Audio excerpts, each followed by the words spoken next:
Greetings, ladies and gentlemen, and a huge happy new year to everyone. Fingers crossed that your 2023 brings you lots of success, much loot, and no depletes. Now, let's talk rousing and awakening essences. So let's get into it. So during the Christmas break, myself and Cuddles decided to do some work on our professions. They were lacking, and we needed to pay some attention to them. But we found, once you hit a certain level, you start to require more and more rousing and awakening essences. And these are not cheap on the auction house. So consider this video one of those Marmite videos. If you already knew about this, then you'll be like, well, this was obvious, Grim. How did you not know this? You're stupid. You should have been doing this sooner.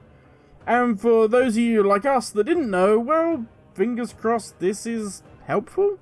So we're going to look at two ways to gain rousing and awakening essences. Now, these are a lot more abundant when you're farming herbs or ores out in the world, but there are ways to gain just a little bit more. And for this, we will need a point in mastering the elements. Now, both herbalism and mining have this. Yes, you can spend yet more points in this tree if you want.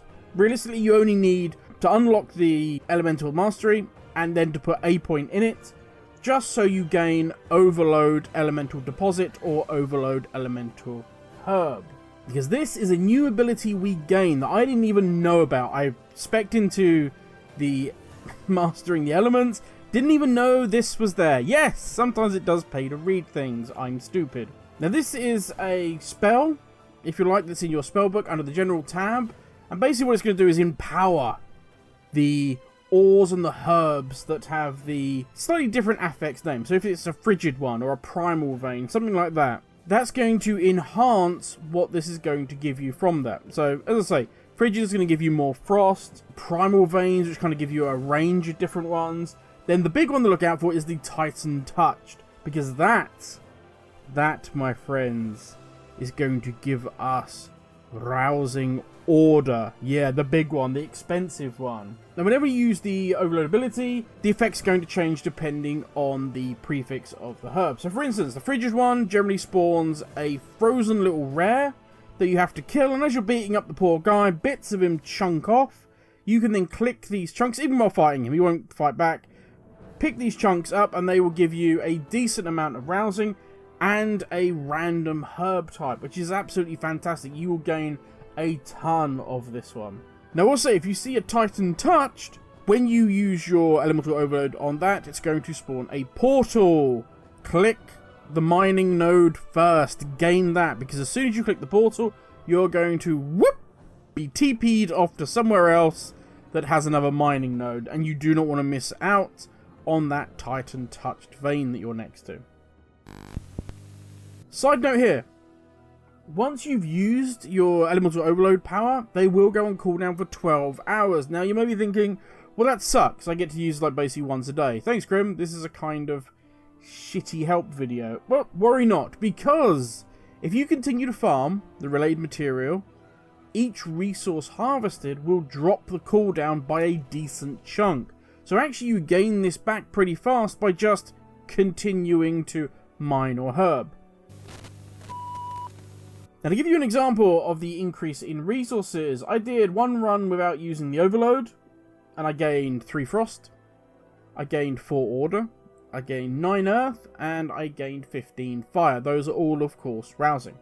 Afterwards, I went and did another run using overload. This time, we gained 4 earth, 4 air, okay, 19 order, 26 earth, and finally 34 rousing frost. A massive increase. Now, don't forget, of course, you can target the herbs you want to overload. So, in this case, if we need more fire, we could have gone after the molten ones rather than doing, say, more frost ones. And finally, we have one more, because we've been talking about rousing, but what we want are awakened. How do we gain full awakened essences? Well, for this, we are going to need this little beauty. Yes, the Zapper, created by engineers.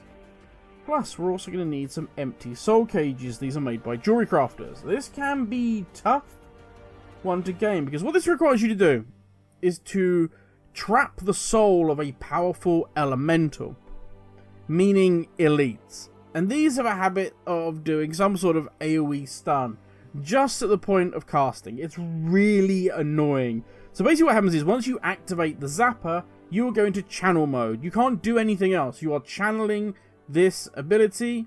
So if you're melee or basically a class that doesn't have pets, what you need to do is make sure you've got dots on it, wait to the very last minute, hit your zapper, and fingers crossed those dots can take it before you get punted into the air or stunned or whatever. If you've got a pet class, then you're laughing. Your pets can keep munching while you channel away. If you're successful, you'll gain a filled soul cage. It will contain an encaged soul for 15 minutes. Now what does this mean? Well, at this point you can crush it. You can crush that cage and you will gain a number of full awakened essences depending on kind of what school of magic that elemental was from. If it's an earth elemental, you're obviously going to get earthen ones, frost, and so on and so forth. I put a little waypoint marker in the description, so you can just copy that and it will take you to the various one that you may need.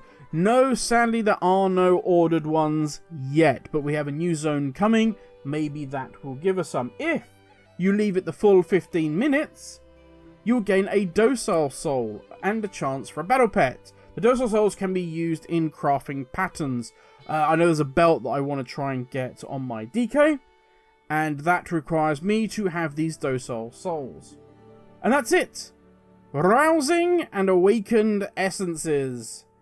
I hope this helps. If you're sat there saying, damn it, I haven't got any free points to put into Elemental Master at the moment. Well, I feel your pain. There are never enough points when it comes to this new crafting system. But yes, thank you for watching, everyone.